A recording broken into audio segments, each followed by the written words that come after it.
country of yours is very beautiful, Tate. You really like it? I don't know whether like is the word for it, but certainly fascinated. I'm not used to having orchids grow under my feet. Fitting carpet for you. My, the land you've become. Oh, it's wonderful to have you here, Kat. You're a real good luck piece. The moment you're around, everything turns right side up again. You're still trying to figure out your secret, you know. Well, it really isn't worth the effort. No, I disagree. Anyone who can have the effect you have on people should be forced to tell how they do it. Why, within 5 minutes you had Marion jabbering away and laughing like I've never heard her before. She even let you wash the dishes. Is that a great favor? Marion doesn't let guests work in her house. But I'm not a guest. That's what I mean. Oh, Tate, what kind of flower is that? Snake mouth. Such lovely things grow wild here in the swamp? Yes, they do. Like to have one? Oh, yes. Nothing simple. There you are. How perfect it is. Catherine, Yes? for hello's sake. For hello's sake.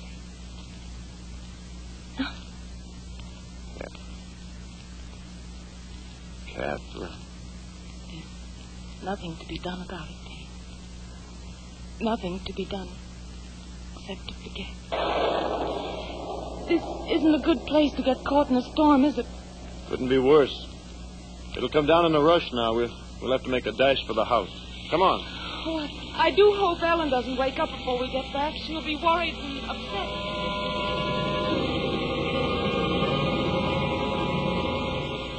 No.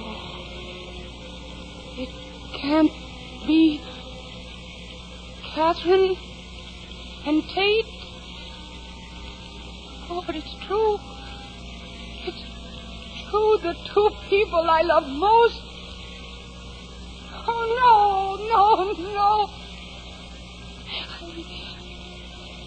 They don't know that I saw.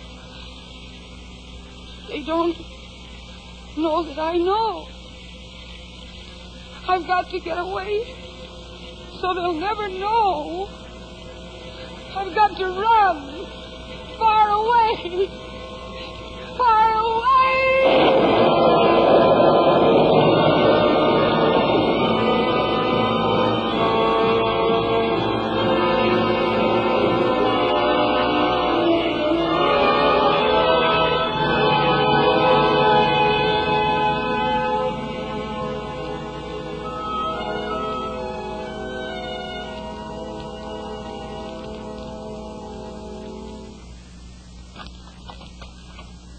Daddy? Come in, dear. There's a letter from Tate. Yes? Read it, my dear, read it. He says, I thought you'd want to know that I'm beginning, at last, to wake up from the nightmare of these past 3 months since Ellen's death. Of course, there are times when I live over in the space of a few seconds. The full terror and horror of that 6-day search in the swamp. I again stumble over every upturned tree. I again feel my feet sink into the mire. I again see that crumpled form huddled against the storm. Now there are many empty places in the house, and it's our nature to try to fill empty places with words. You'd be surprised to learn I finished my book. Yes, I went back to it. I came to my senses. Some of us, you know, have to walk through terror to reach peace. What I did, I had to do. But it was because I made one terrible error. I distrusted the value of knowledge. For the time, I forgot what your father once said, that knowledge cannot give us the answers to our problems. It can only give us the perspective from which to view them clearly. Having forgotten that, I then tried to make myself into something I was not. Failing to realize that the penalty of denying your own nature is destruction. I plan to continue my writing without going back to teaching. The farm is going well, and I can combine the two interests. I'll send you the very first jonquils that appear.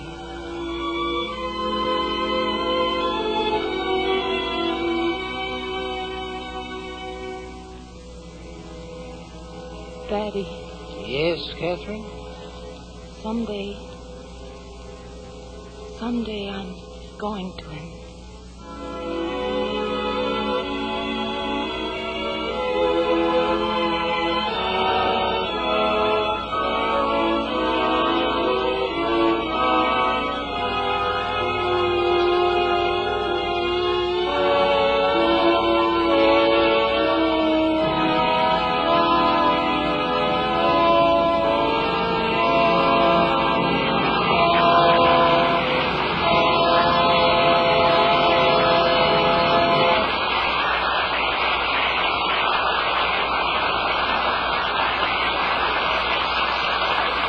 From Studio One at CBS, you have just heard Mr. Robert Mitchum, starring in Fletcher Markle's production of Wine of the Country by Hamilton Basso.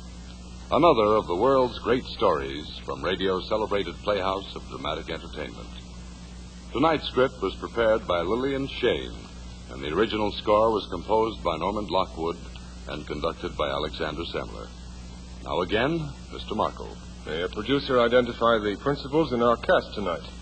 In the foreground, Tate Ravenwill was played, of course, by Mr. Mitchum, soon to be seen in the RKO picture Rachel and the Stranger. Ellen Prescott. Was played by Mercedes McCambridge. Catherine Prescott. Was Connie Lemke. Uncle Jack.